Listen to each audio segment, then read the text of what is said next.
Today, we're diving into the official marine safety report on the Blue Cecil.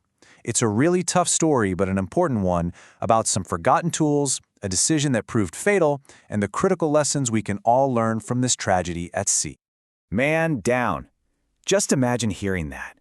These were the words that shattered the quiet of the evening on December 8th, shouted by a crewman who was running for his life, trying to get help. They were a signal that a catastrophe had already happened, deep inside the ship. So, picture the scene. The vessel is out in the South China Sea. The sun's going down, the crew's gathering up, but wait.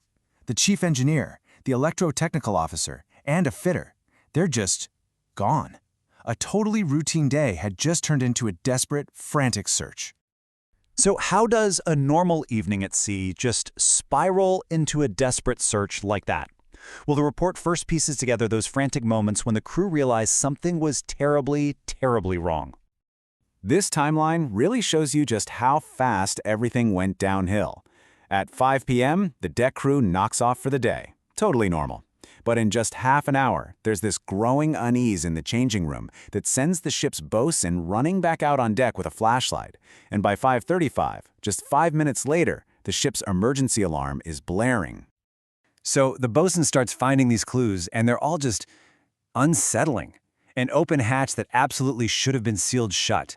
A piece of welding equipment still humming, still on, and this strong, weird smell coming up from below. All the signs were pointing to one place. Cargo hold number 1. And in just a moment of pure desperation, the bosun goes down a few steps into the dark, holding his breath the whole time. His flashlight beam catches the reflective strips on the missing men's coveralls way down at the bottom. He knew right then he couldn't go any further by himself. He scrambled back up on deck and raised the alarm. So you have to be asking, how did 3 experienced crewmen end up in a situation like this? Well, the chain of events that led to this awful moment actually started a week earlier, with what seemed like a really simple mistake. All right, first, let's get our bearings. The Blue Cecil is a bulk carrier. We're talking a massive ship. And on this trip, it was carrying over 31,000 metric tons of scrap metal. Now that cargo, that's the crucial detail here. You see, on a ship, a cargo hold is what's known as an enclosed space. And scrap metal, well, it's an oxygen-depleting cargo. As it just sits there, it rusts, and that process literally eats the oxygen out of the air.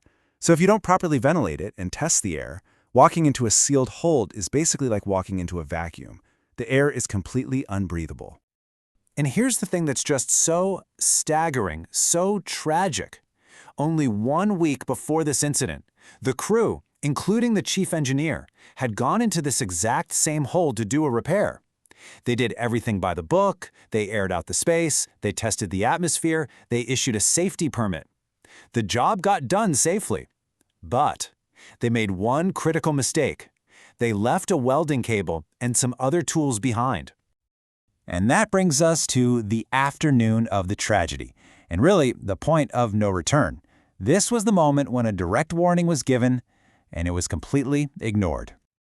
The chief engineer just kind of casually mentioned this plan to the bosun. They were both on deck, working near the hold. He said he just needed to pop down there and grab the tools they'd left. Sounded like a simple task. But the bosun knew better. That hold had been sealed up for a solid week. He knew the air would be toxic. So he directly warned the chief engineer, telling him straight up, it's dangerous, and then he needed to get the ship's master to sign off on it.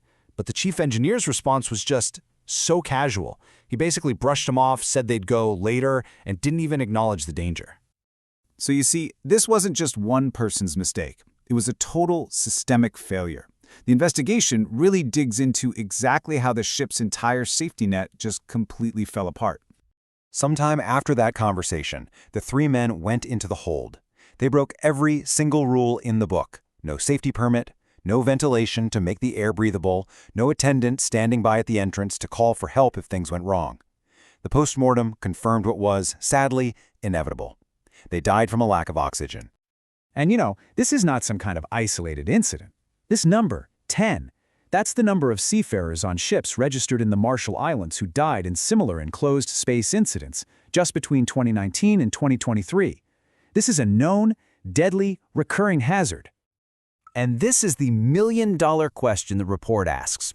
A procedure was already in place, on paper, specifically designed to prevent exactly this from happening. It's called a stop-work process. So, why didn't it work? Here's how it's supposed to go. Any crew member, it doesn't matter what their rank is, if they see a hazard, they have the authority and really the duty to stop the job. All they have to do is say they're using their stop work authority, and everything has to come to a halt until the risk is managed. The bosun saw the hazard. He even stepped in, but the process broke down at that next crucial step. The report is incredibly blunt here. The chief engineer, a senior officer, did not follow the process. He didn't stop. He didn't assess the situation. He just brushed off a completely valid safety concern from a subordinate. The whole system relied on him to respect the authority of the person raising the alarm, and he just didn't. So finally, let's look at the lessons that were learned from this, and the really crucial changes that were put in place to try and prevent a tragedy like this from ever happening again. The company took some immediate and very concrete steps. First, physical barriers were added. Those hatches are now locked, and the key is held by just one officer. Training was reinforced, and a directive was sent out to the entire fleet, making it crystal clear that the stop work process is not optional for anyone. And this gets to the absolute heart of the whole thing. A safety rule printed in a manual is totally useless without a culture that actually supports it. For any crew member to feel like they can actually stop a senior officer, they have to believe without a shred of doubt that their authority is non-negotiable and that they'll be backed up, not punished for using it. And that takes trust and a total commitment from the very top. The story of the Blue Cecil leaves us with this final, really critical question. When the rules say one thing, but a person in charge says to do another, what's the right thing to do? And maybe more importantly, have we all created environments where people feel safe enough to make that right choice?